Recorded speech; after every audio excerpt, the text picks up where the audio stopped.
An Atlanta federal judge finds herself in the national spotlight for all the wrong reasons. What began as allegations of misconduct involving a federal judge has now expanded into something much deeper. A federal judge is staying on the bench tonight despite an affair with a high-ranking police officer that investigators say included sex in the judge's chambers during business hours. The judge in the middle of this misconduct scandal is still on the bench here at the Richard B. Russell Federal Courthouse. The Judicial Council reprimanded the judge back in February for judicial misconduct. Last week, a special committee confirmed their decision. This all came to light because several of the judge's law clerks started complaining.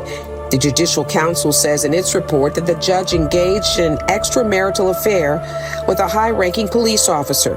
That officer is a commander with the Atlanta Police Department. The law enforcement officer at the center of this controversy has been publicly identified as Atlanta Police Deputy Chief Kelly Collier. Atlanta Police Department has reportedly opened its own inquiry. The judicial discipline process has concluded. The law clerks reported that the federal judge and the commander repeatedly had sexual intercourse in the judge's chambers during business hours within earshot of the clerks. The Judicial Council goes on to say when the judge was first asked about this, she lied and denied it. The report indicates the commander frequented the federal courthouse in uniform during lunchtime. A special committee investigated and interviewed 6 former law clerks, reviewed surveillance footage and sign-in logs, reviewed relevant documents, emails, and text messages, and affirmed the affair and inappropriate sexual activity did in fact occur.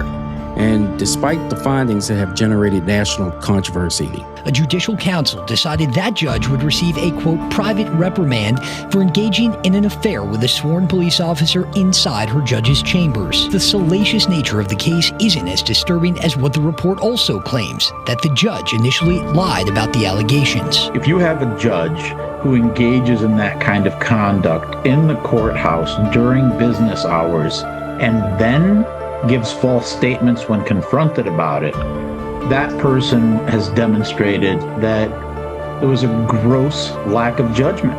And, she's a judge. The final sanction remains a private reprimand. Why does this matter? Because when a federal judge and a senior law enforcement commander become subjects of a misconduct finding, the issue isn't simply personal conduct anymore. It's public trust.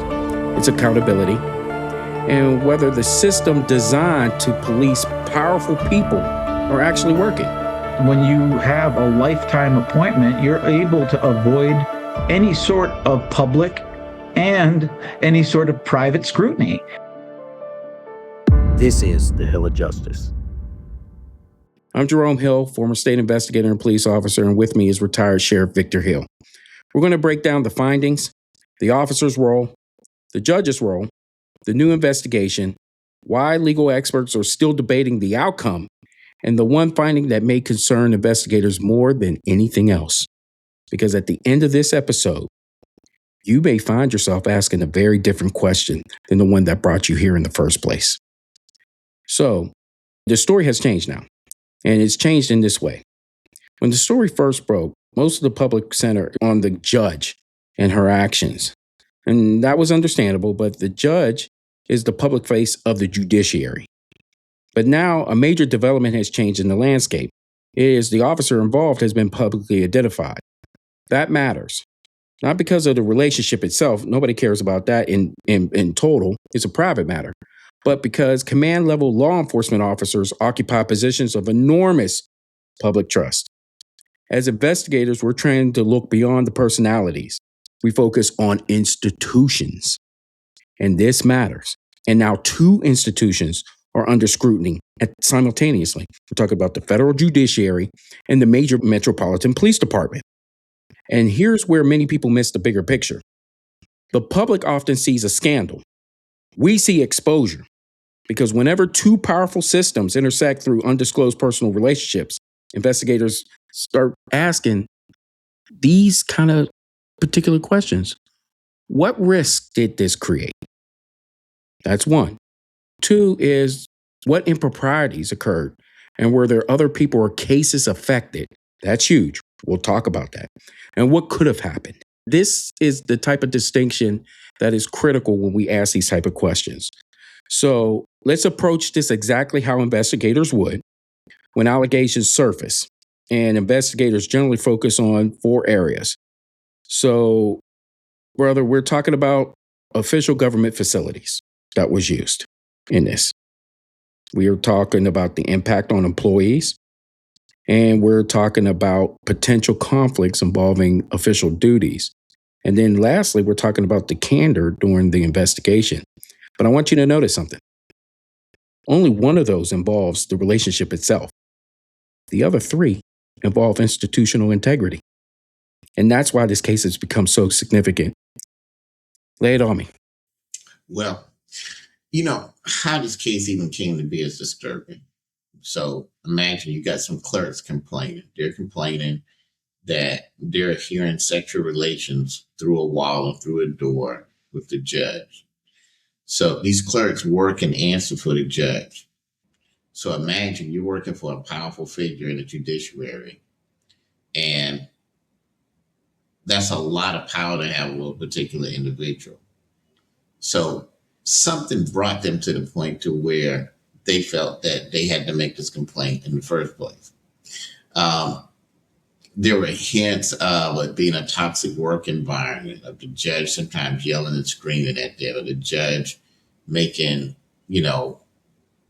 unprofessional remarks like, well, I had so many martinis last night, so we're not going to do this or that.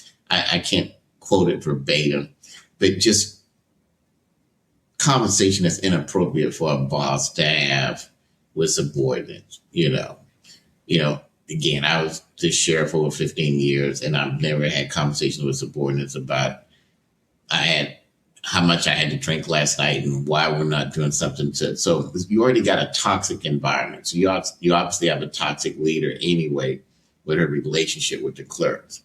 So now think about this. These clerks have to go and they make a complaint. And then they have to make a complaint to who? Obviously, other judges. So, there's a saying in our profession, who polices the police? Well, who police judges? And you've got judges policing judges. Well, I think a lot of people focus on the actual cops and robbers, badges and guns. But I don't know if people really understand that the real problem and the real code of silence and the real cover-up goes on in the chambers with judges and prosecutors. And just like law enforcement has been accused of not being transparent and covering up for one another, that happens on a whole different level in the judiciary. And this is a prime example of it, because once these clerks made this complaint, they finally investigated. And then once they investigated, there's this huge cover up to keep it silent. Conduct that creates the appearance of compromise and partiality damages confidence. We know that. And so in conclusion, we have the conduct becoming a legitimate public concern, even absent of proof of corruption. This is why judicial ethics standards, which you're talking about, are so strict. And the issue isn't merely fairness. The issue is whether the public believes fairness exists. And the finding is not so much the affair itself. It is more serious than that, because we're talking about maybe the candor and untruthfulness of what happened. Okay, well, we got to rewind a little bit on that. And don't downplay the affair. And let me tell you why. Okay,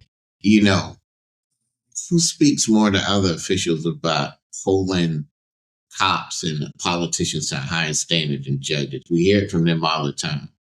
When a cop or when a public official goes before a judge and they involve themselves in some crime of moral turpitude, which this is, you're going to always hear the judge say, you should know better. You're held to a higher standard and all that kind of stuff there. So are judges supposed to be held to a higher standard? I would think so. These are people who are making decisions about people's lives.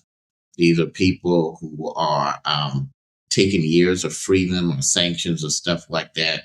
So to say that's not a big deal because this judge is taking an oath. Well, you take an oath when you get married. Georgia is one of still those states that adultery is still on the state law as a crime. So it's not being enforced. And that's a whole nother show on why it's not being enforced. And it's probably not practical for it to be enforced. But she violated state law on the federal property. She also, by doing that, violated her oath and also violated the oath that she took to be married. And if you want to bring religion into it, the oath before God. So you can't really downplay that. And then, and it's no pun intended, but it brings into question her judgment. The courthouse is supposed to be a place of dignity and respect. And you don't expect to hear music playing from a judge's chamber. I mean, that's just not the area for that. There's a lot going on there. And then when you set the music up to muffle the sounds that aren't being muffled anyway because it's so loud and people can obviously hear sexual relations, you can't downplay that.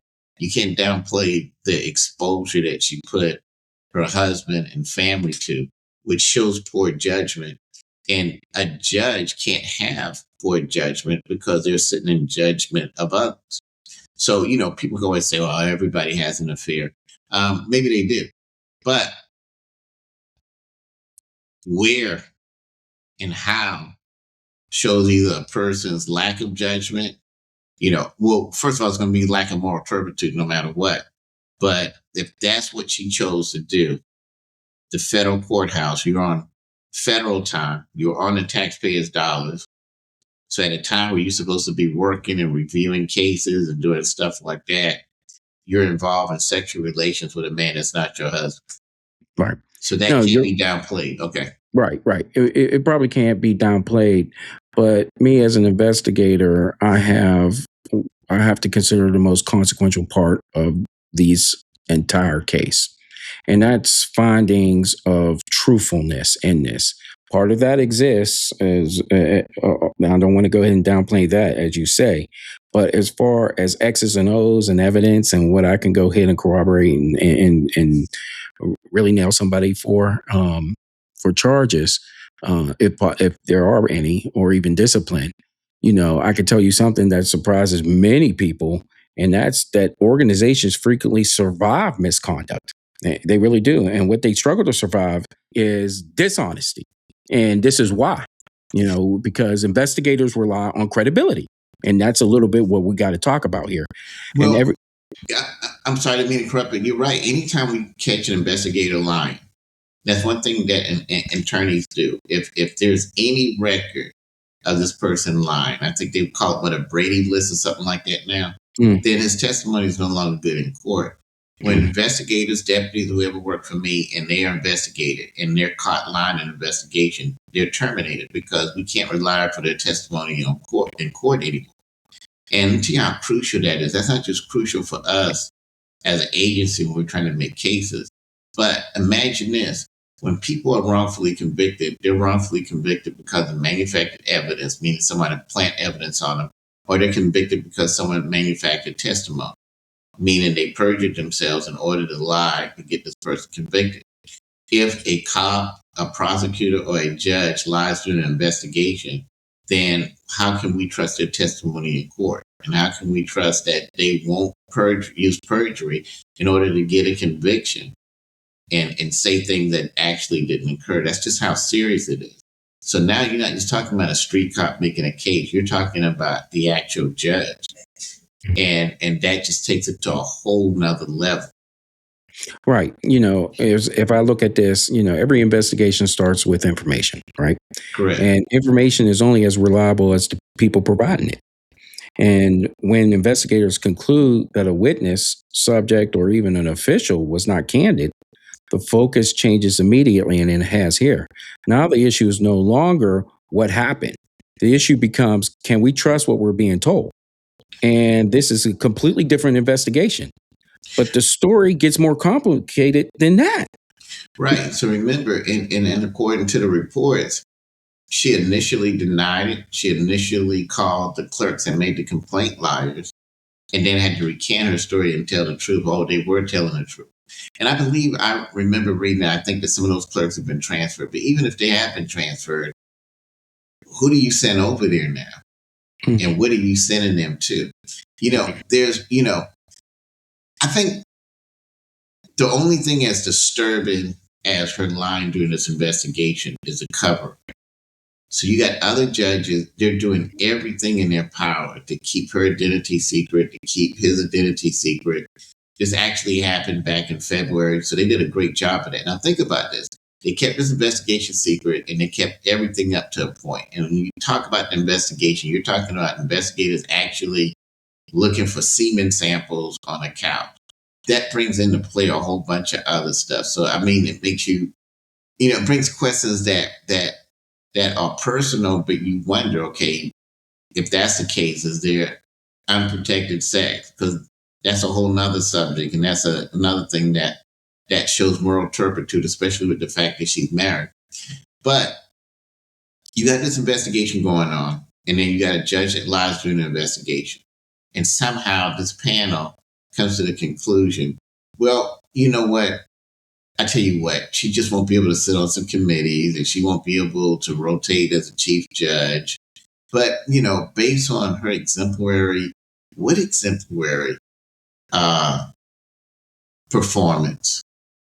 I mean, what is it that they've noted about her or that we know about her? There's some type of performance in judiciary law that, wow, we just can't lose this person. Obviously, there's not a lot of focus going on the actual job because according to the findings, this deputy chief or whoever has frequently come in during lunch breaks in order to have sexual relations with her. So it's kind of hard to believe that these type of lunch breaks, then there's some brilliant type of legal mind focusing on cases. And you got to understand how important that is. When people are sitting there and they're on trial for their lives. And a judge is supposed to be very focused because they're really supposed to be focused on ensuring the person has a fair trial. Mm-hmm. And they're not supposed to be on the side of the prosecutor or whatever. They're supposed to make sure, okay, I want to make sure the right evidence is presented, everything is handled fairly. So when you find deceptive judges like that, that's going to be rarely the case. Those are the type of judges that are usually going to decide how they want a case to turn out and do everything in their power to try and make it happen that particular way. Yeah, you brought up the fact that, that this has been hushed since February. This was bound to come out. And the reason being is that the investigators reportedly uncovered evidence through methods that every experienced investigator recognizes immediately. But some of the things that you talked about was the visitor log. We may not been able to come out in the way that we think that it should have, but we got investigator logs, security logs. We got the witness interviews, timeline reconstruction, corroboration. This involved a lot of people.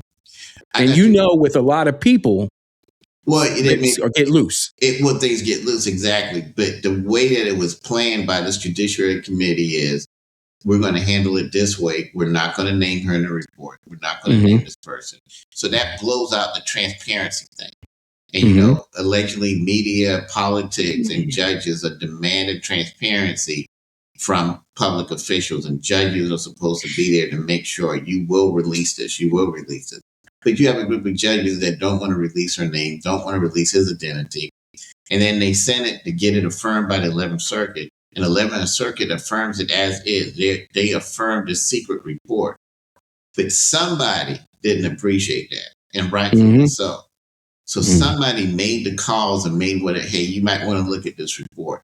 Hey, you might want to do this. Hey, I don't want to say whose name it is, but you should be able to figure out who it is. And then the media gets on it. That's even they decide to do their job this time because they want to know who it is. Yeah, exactly. And those are the investigative techniques used in countless public corruption and misconduct investigations. And those findings ultimately they become part of the disciplinary record, and that's easy to go ahead once it's there. Right. And you get a open public records request. But this Judiciary Committee did everything in their power to keep this hidden. And if they had their way, she would go back on the bench, unnamed, unknown, and it was not supposed to get out before anybody with a mere hand slap. But what's so intriguing about this is the fact that it's these very judges that when officials come before them, we're going to hand out a tougher sentence because we got to hold you to a higher standard because you should know better. But yet they don't hold their own to this higher standard that they call themselves holding public officials to when they come before them. Right. Now let's discuss an issue investigators routinely evaluate, but the public often overlooks, and that's vulnerability. Not the corruption, the vulnerability. Reports indicate that investigators raise concerns that the concealed nature of the relationship potentially created vulnerability to coercion, extortion, or blackmail. Now let's be clear. There is no public evidence anyone attempted that. But that's not the point. The point is that this is what we do as an assessing risk when we do these type of investigations. And that risk is still there. Right. And exactly right. And it still exists if she's still on the bench. Absolutely. And this is realized harm that can happen. And so the obvious observation that we take a look is that individuals holding sensitive positions can become vulnerable when significant personal information is concealed, and federal judges occupy highly sensitive positions. And thus, the relationship was reportedly concealed from certain people who might reasonably have expected disclosure. And this is what you're talking about. And that's what we would. You're absolutely right. To think about this it's not just blackmail, which is still possible because there could be things about their relationship that have not been exposed. Correct. And this officer can still expose that she still doesn't want exposed because we don't know the depth of it and the other places that they may have met or the other things that they may have done. But here's where it gets interesting. He's married to a woman that works for the Fulton County DA. Okay. And then this judge in question, Judge Eleanor Ross, was also sanctioned or reprimanded for attending a function for the Fulton County DA for an election. A federal judge should not be supporting anybody for DA on a county level. Because, so she wasn't even supposed to be there. And there's a picture floating around on the internet with her with a martini or a drink in her hand right there. So, when you see this type of incestuous relationships with or collusion with federal judges and DAs, which is something that's actually being investigated because of the controversy surrounding the Fulton County DA, that gets compromised. Just like, let's say he has someone that has a lawsuit and they want that lawsuit dismissed and he's talking to her intimately. Hey, there's a lawsuit. Can you do something with that? There's all types of things that can come out of that. At the end of the day, they can frame this any way that she wants. She needs to resign. Now, of course, we know she's probably not going to because she needs her job, which is really not the taxpayer's problem at this point because you're talking about putting defendants before her. What defendant would want to go before her at this point? What defendant is, I'm getting ready to go to trial. I'm facing 10, 20, 30 years. Who's your judge? My judge is Judge Eleanor Ross. Well, who's that judge? Remember the judge that was having sex with the Atlanta police officer in the office and they were complaining about the sound? There's no way that this works. There's no way when she walks into the courthouse and there are everyday people coming there hoping that they don't get a case before her or they're pointing. Yeah, that's the lady that we saw on TV that was having sex in the chambers or whatever like that.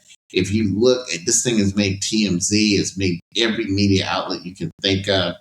The jokes, I won't even repeat them, but some of them are not actually funny, or some of the analogies are not funny. Okay, court is in recess. Okay, what does that mean at that particular point?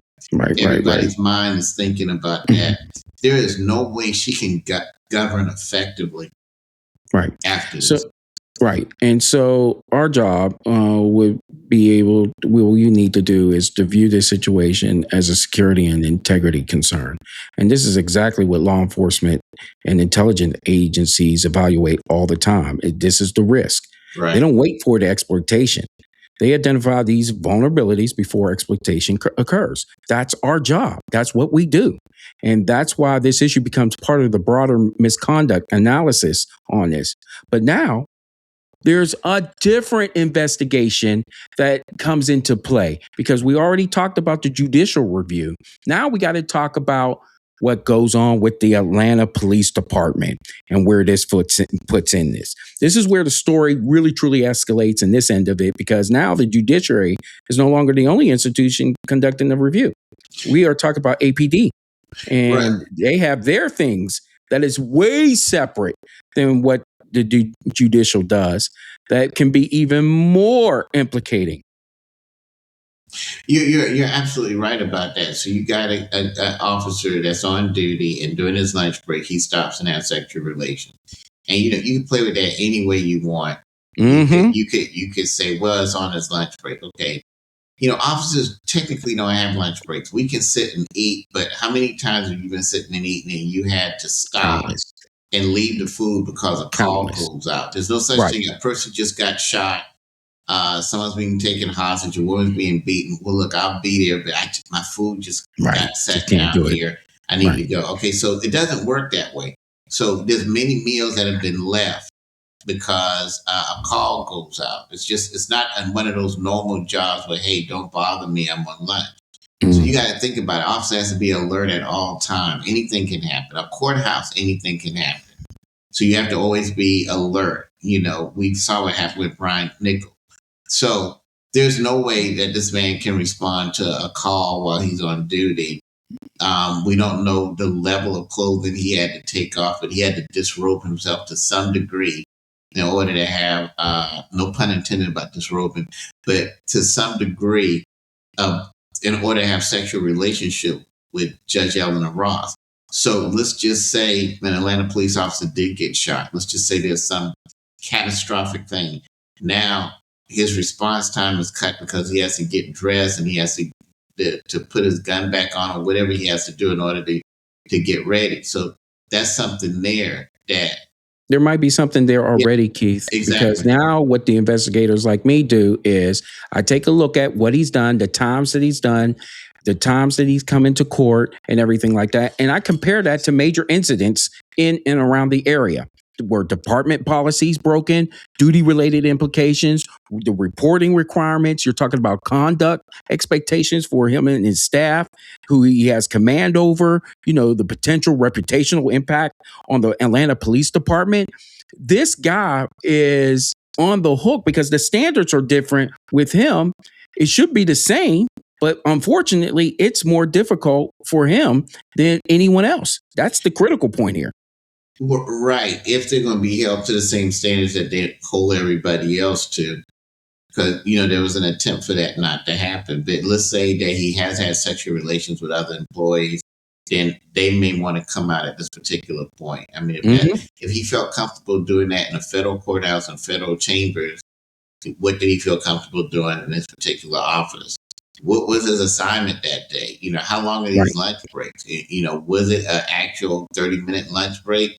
Or did this lunch break spill over to 1 or 2 hours? So taxpayers aren't getting protection or not getting supervision of a person. They're getting a guy that's just goofing off at the courthouse. Well, I wouldn't say goofing off, but you know what I'm saying?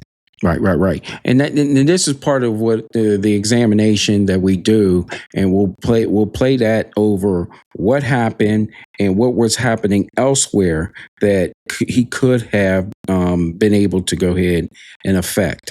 And that means that the next major development in the case can come from an entirely different institution that has taken a look at all this and want to say, what happened, and do we even take a look at not only the disciplinary portion of this, but the accountability, and does somebody no longer have a position any longer? That's absolutely right.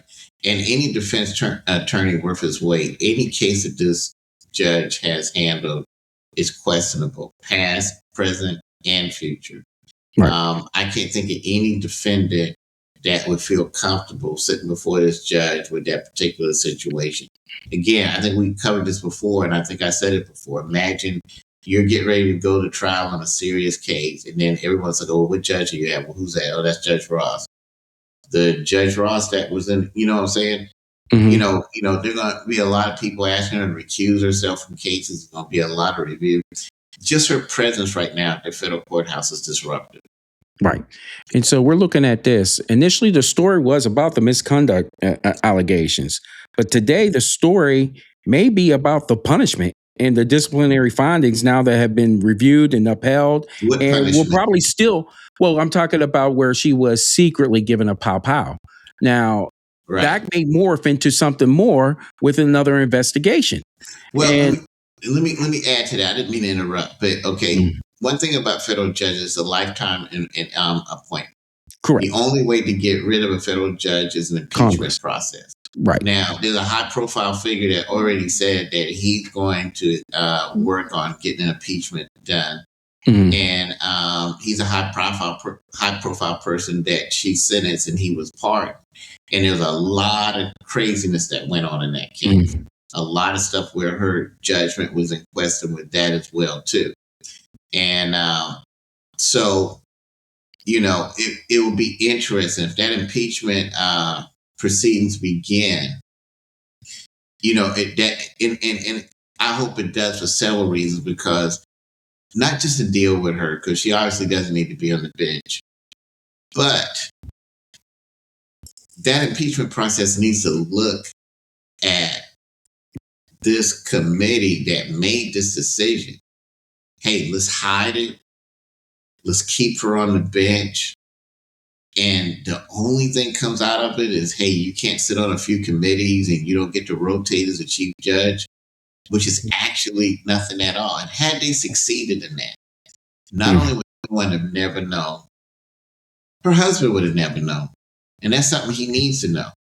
And, you know, and that's something every defense attorney needs to know. It's something that every defendant going before her needs to know. And if they had succeeded in this plan, it would have been as if though nothing had happened at all. And this is a judge that we need to, you know, oh, Your Honor. You know, that's another thing.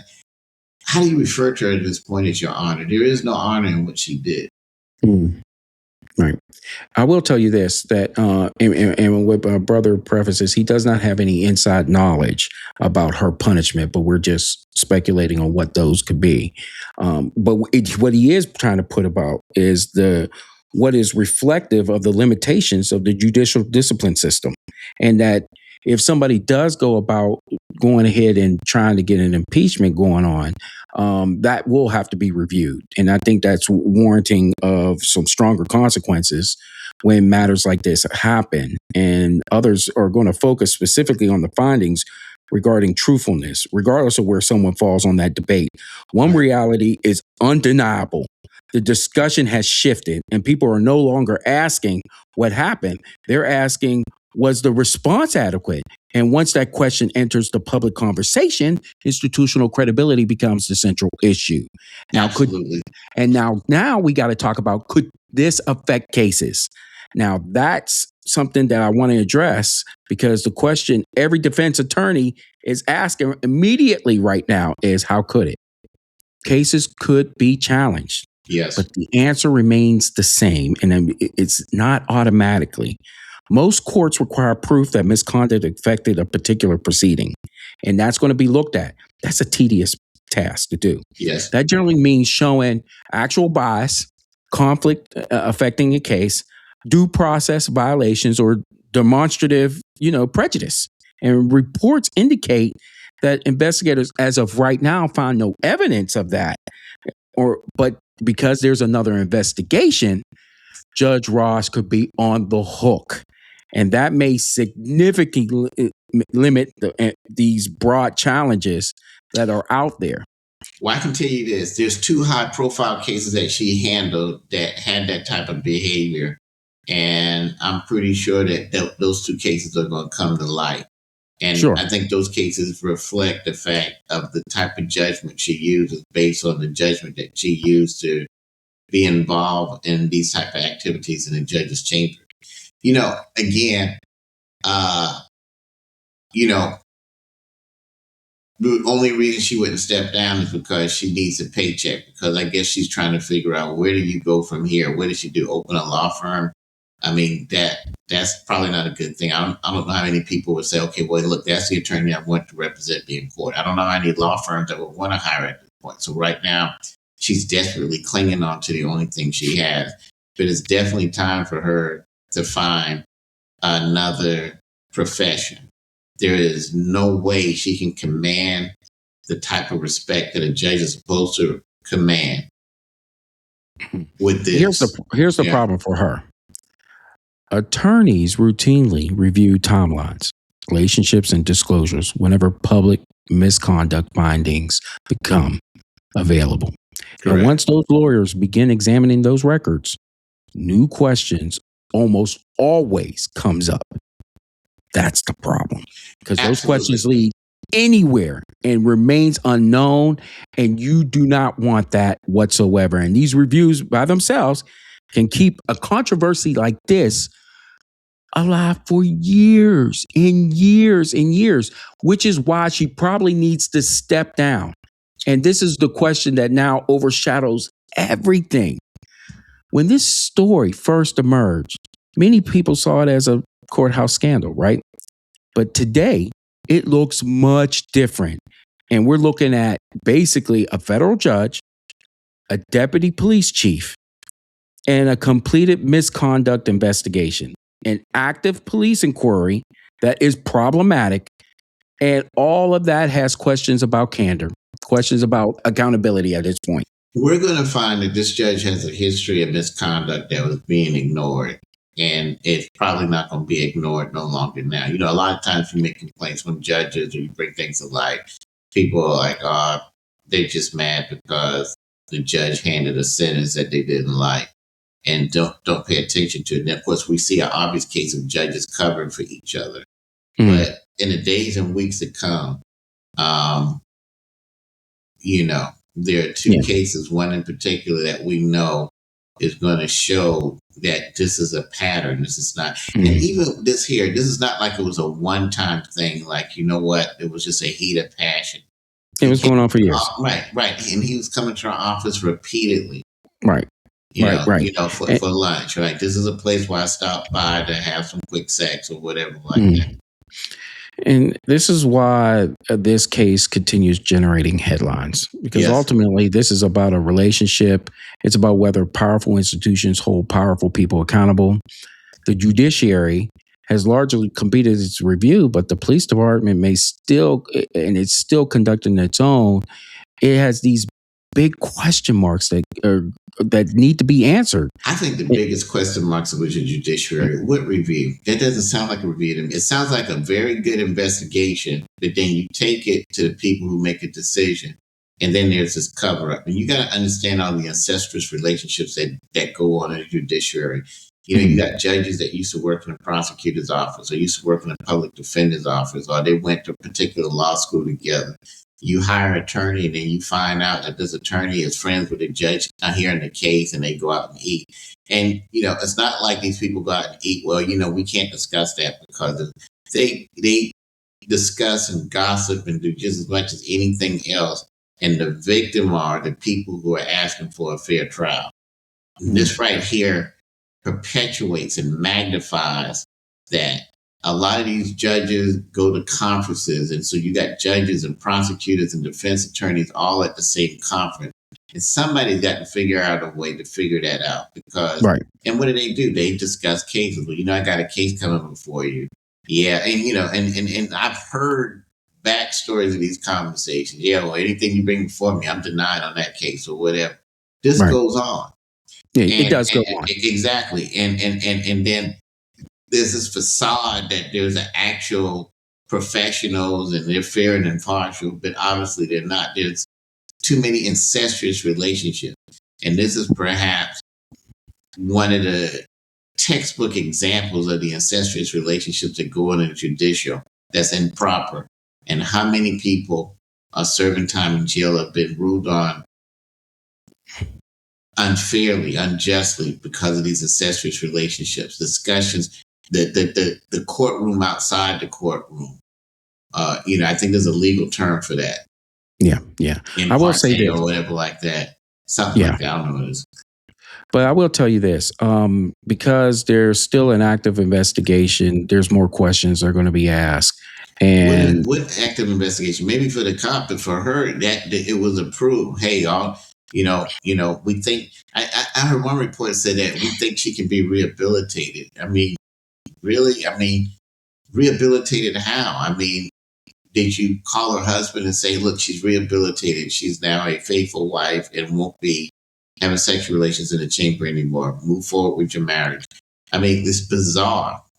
Exemplary service. She can be rehabilitated. Who made that determination? well, I don't know about that, but I do know that when people in positions that have a lot to lose, they have a lot to say. And when that happens, things that may on the surface have been already taken care of, another envelope opens. And when that opens, more stuff comes out. And what you initially did on this end of it, now the public opinion comes about and it starts colliding and you do a reinvestigation because there's more information that came out. And I believe there's more information in this, no doubt.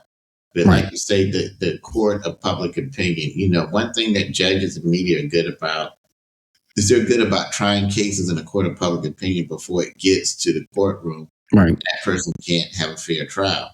Well, here, they tried everything in their power to keep it out of the court of public opinion. This is a situation that demands accountability and transparency. And there's no accountability. There's nothing that was done that holds her accountable. And they did everything in their power as of yet to make it transparent. As of yet, we are talking about the public trust in two institutions now that have just been smeared on this. But I do want to get to this. If you like what you're seeing, please subscribe, like, comment, and certainly notify us. On Sunday, we're going to go live to continue this conversation, but we're going to take it beyond the headlines and beyond the disciplinary findings. Because for my brother Victor, this story is just not another case.